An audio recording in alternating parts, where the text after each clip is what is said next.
ជំរាបសួរសម្ដេចទ្រង់ឯកឧត្តមលោកជំទាវអស់លោកស្រីទូរទស្សនិកជនទាំងអស់ជាទីមេត្រីសូមស្វាគមន៍មកកាន់ទូរទស្សន៍សម្លេងកម្ពុជា VOC TV យើងខ្ញុំផ្សាយចេញពីទីក្រុង Long Beach រដ្ឋ California សហរដ្ឋអាមេរិកកាលពីថ្ងៃទី30ខែមិថុនាឆ្នាំ2025លោក Matthew Galliotti ប្រធាននាយកដ្ឋានព្រហ្មទណ្ឌនៃក្រសួងយុទ្ធភ័ពសហរដ្ឋអាមេរិក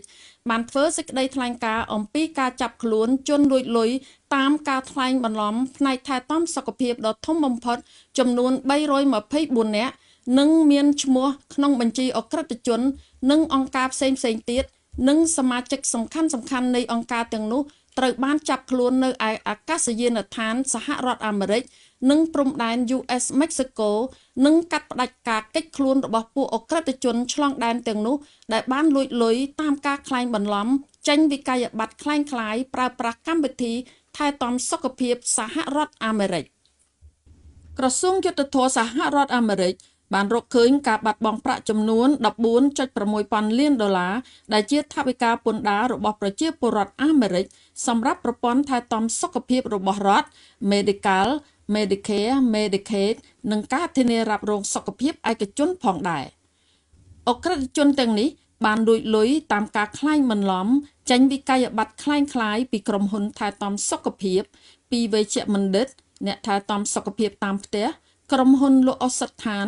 និងសម្ភារៈប្រើប្រាស់ផ្នែកវិជ្ជាពេទ្យរបស់អ្នកជំងឺនិងការក្លែងបន្លំទាមទារអ្វីគ្រប់យ៉ាងសម្រាប់ការថែទាំសុខភាពជនពិការនិងចាស់ជរាដែលបានទិញពីក្រុមហ៊ុនប្រទេសរុស្ស៊ីនិងអឺរ៉ុបខាងកើត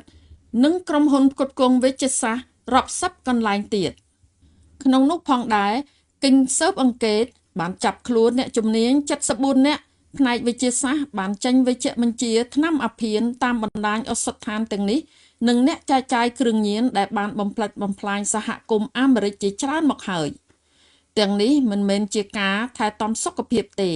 នេះជាវិបត្តិថ្នាំអាភៀនដ៏សាហាវរបស់អាមេរិកវាគឺជាការរំលោភលើទំនុកចិត្តដ៏គួរឲ្យភ្ញាក់ផ្អើល